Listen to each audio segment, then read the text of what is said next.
In my hands, I have the Turtle Beach Stealth 700 Gen 2 Max gaming headset. A big thank you very much to Isaac Flanzbaum and Matt Dannevik from Steph 3 for both this headset, as well as the Roccat Burst Pro Air, which I will be reviewing very soon on my channel here as well. Turtle Beach. Now, I've had a Turtle Beach headset in the past before. It was a very early wireless adoption that had like a black design with the blue outlines on it. And unfortunately, I only used it for maybe a week because it was actually very uncomfortable. So with this headset, I was a little nervous about how the comfort would be. On the outside, it looks like a very high-end design model and everything, but I was still had some precautions about myself because I know that my past with Turtle Beach was not the best one comfort-wise. For me personally, I'm all about comfort when it comes to headsets. If a headset's not comfortable, why would you wear one, you know? And with any company, you want to strive to be better than your last product, of course, or you would think that a company would want to do that. So I'm here to see today if this Turtle Beach Stealth 700 Gen 2 Max, quite a mouthful, is going to be a lot better than the headset I previously had. Let's get into it. Gaming headsets. These days, they've become an essential part of any video gaming setup, whether you're trying to communicate with your teammates in an intense multiplayer lobby, or just trying to filter out the sound of the TV through your headphones so that you're not disturbing a family member in the house. For the last decade and a half, headsets have become very prominent in a setup, and there's always competition among some of the best companies in terms of trying to make the best design, the best audio quality, the best comfort, the best mic quality. And every competition, it's always one-upsmanship with anything in life. Turtle Beach's newest iteration is the Stealth 700 Gen 2 Max, a 40-hour battery life on a single charge, a tough metal reinforced headband with cooling gel foam for the ear cups, Bluetooth connectivity, and dynamic surround sound with the flip-to-mute mic that definitely brings a lot to the table. Included in the headset is a wireless dongle and a charging cable, as well as the headset itself, a very bare-bones package which I personally have no problem with at all. Taking the headset out of the box, I initially tried to put it on for just the initial comfort feel, and personally when I tried to pull it apart here, I noticed it was a little rigid at first. That's a very important factor, at first. Now, in my previous experience with Turtle Beach, I remember thinking to myself, oh man, this is not going to be good. But if you hear fireworks in the background, sorry, it is 4th of July as I'm recording this. But I remember thinking to myself, this is going to be trouble because once again, my past headset that I had from Turtle Beach was not very comfortable. It just pressed on my head so much. But I figured that once I realized that this could be adjusted like this, I decided it was much easier to actually put on my head. And with time breaking it in, it actually fits a lot better also from the unadjusted phase here. I don't have to actually adjust it too much because I admit it, I have a big head and all, so trust me, you can clearly see that to be the case. But with most gaming headsets, I don't have to really adjust the length of the top to be able to fit on my head. With this one, yes. So I remember thinking to myself, this is going to be quite the headset in terms of comfort.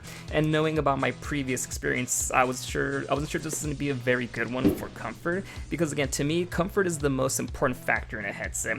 But I can honestly say that after some time breaking in the headset too, it's not as rigid as it used to be. And when you have it very much extended a little bit too, it rests very comfortably on my head. The top of the headband here on the cushion part, it was a little stiff at first, but I do think it's also just kind of been broken in with time. It sits very comfortably, and I can tell you that the ear cups sit over the ears, and they provide very amazing noise canceling capabilities. Recently, I was actually using the headset at a friend's house to play some Fortnite, and I was trying to tell him about how good the audio sounded in my headset. More on that later, but he made a comment to me where like, you don't have to yell, dude, and I was like, oh, my bad. But yes, the headset fits very comfortably. I was using it for a Twitch stream recently for about a 4.5-hour stream, which is actually the longest I've done in quite a while, and the headset did not feel warm around the top of my head or my ears. It wasn't uncomfortable, didn't make anything around my head or ears sweaty, so comfort wise, it's a big plus. Another aspect too about this headset, to be exact, so I will say this, I use a Steelseries headset from my everyday headset, which overall for me is the comfort king. The headset itself is very light. This is a little heavier than that one, but it's snug. But once again, I gotta reiterate that it is not uncomfortable. Going back to my first headset that was Turtle Beach, it was just really pressing on my head. This is definitely snug compared to my Steelseries headset, but the Gen 2 Max is definitely not uncomfortable. I want to get that out of the way first off. Something about this headset, and a personal story about me, if you want to call it that, I am someone who I can't stand having like hands around my neck. I can touch my own neck and it's okay, but like I don't like other people's hands anywhere even near my neck. It gives me like this constrictive feeling that I cannot shake off for the life of me.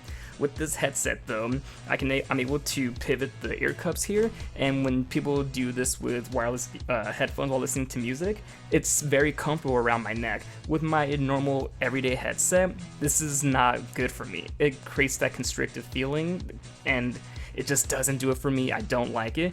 But with this headset, it does not give me that feeling. Even at the lowest possible adjusted setting, it is just perfect for this kind of positioning, and that says something about the comfort of this headset for me. Even though comfort-wise it's not as light on my head, this is for me a big plus already in comfort department, so this gets a big W for me already.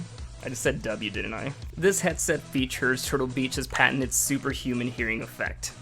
When I was getting to drop into a round of Fortnite, as I mentioned at my friend's house, being inside the bus for the initial ride, the sound of the bus itself sounded like you were at a rocket launch for a NASA event of some kind, so it was that good with superhuman hearing. With superhuman hearing, definitely. To test it out with more than just gaming, I was actually watching an episode of South Park on HBO Max with this headset, and when I had it in superhuman hearing mode, the voices of the characters sounded like a true classroom booming effect, the echo almost, like from a large, uncrowded, empty hallway. I actually really like that because that's what you need in gaming also. You need something to echo, you need something with dynamic quality for audio, and this headset not only delivers with gaming audio, but also when you're watching something like a TV show, it delivers in that aspect too, and that's also a big plus for this headset.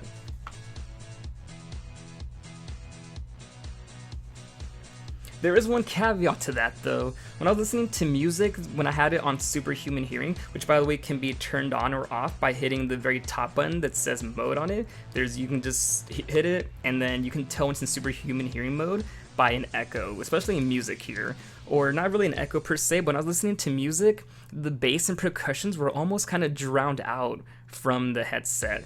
When I push that button again, it just an instant goes right back to normal hearing, as I'm gonna call it, and that's so you can hear all of those percussions and drums again and beats. So while it is great for things like gaming and even TV shows or movies, for music, I prefer to have superhuman hearing disabled and back to its normal hearing. That's just me, and you can definitely notice a difference when you try it for yourself. Great for games and movies and TV. Music, normal mode is definitely best.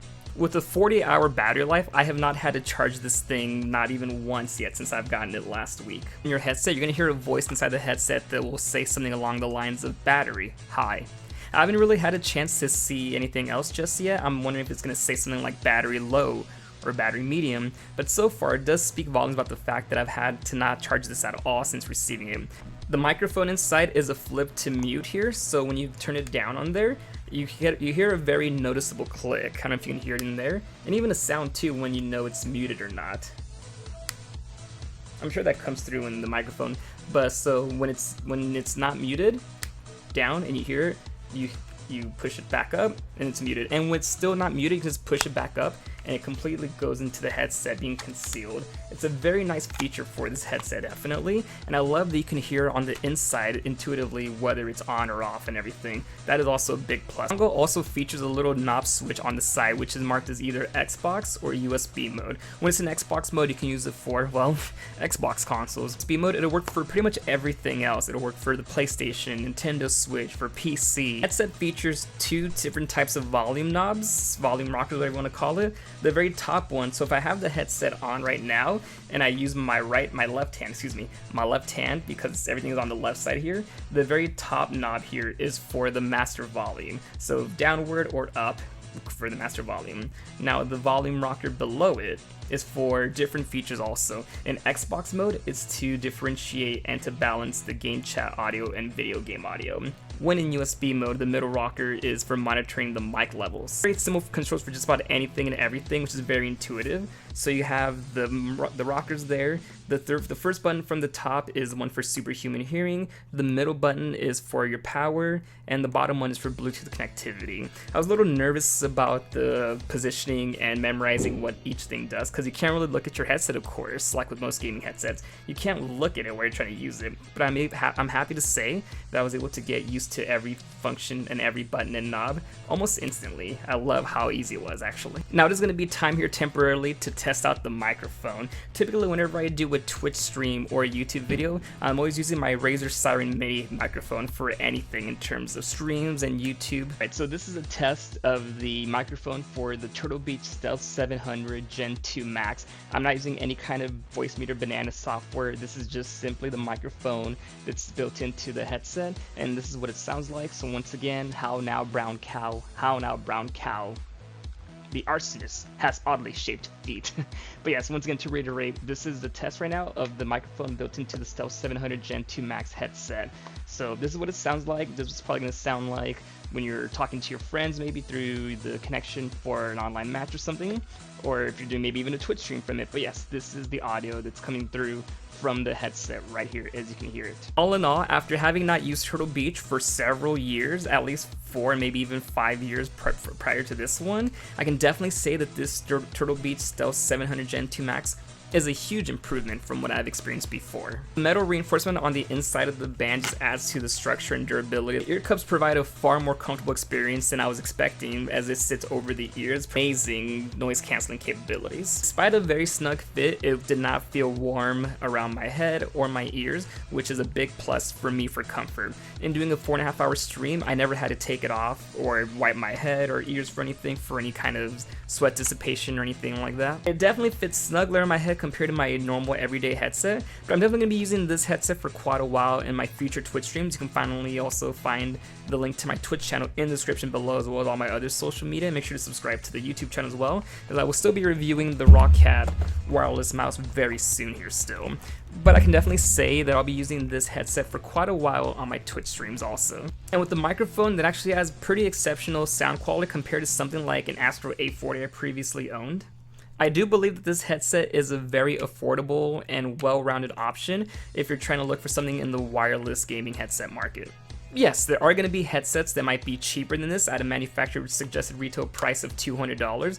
You'll definitely find headsets probably cheaper than this, but who knows how their quality will be in terms of durability, comfort, and as mentioned with other companies as well, there will be headsets definitely in the wireless range for more than $200, but not everybody's going to be able to break the bank with that kind of a purchase. With that being said, if you're trying to find something where you get your money's worth but trying not to break the bank too much, the Turtle Beach Stealth 700 Gen 2 Max is an amazing and affordable option, absolutely. Yes, you're not going to be able to do as much as maybe another headset.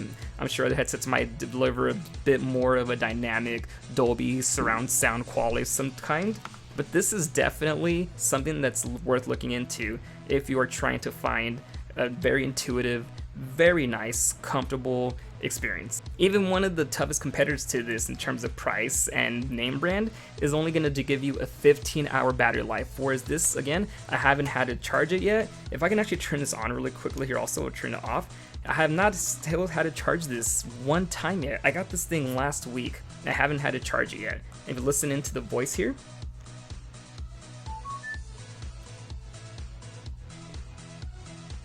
should say something here soon. Battery high. I'm sure that came through, but it said battery high. It still has high battery, and I have not charged this thing at all, not even once yet. Definitely, this product is going to pack quite a punch for the price point that it gives you. This is much more than delivering, and it's going to be affordable on your wallet. So I can definitely and clearly say, after previous experience with the Turtle Beach headset, I will highly, highly, highly recommend this Turtle Beach Stealth 700 Gen 2 Max to anybody in the market for a wireless headset. Thank you very much for watching the review. Make sure to drop a comment, a like, and a subscription to the channel for more reviews, more taste tests of advanced GG, and gaming content in general. I hope you have a great day. Thank you so much for stopping by, and I will see you in the next video.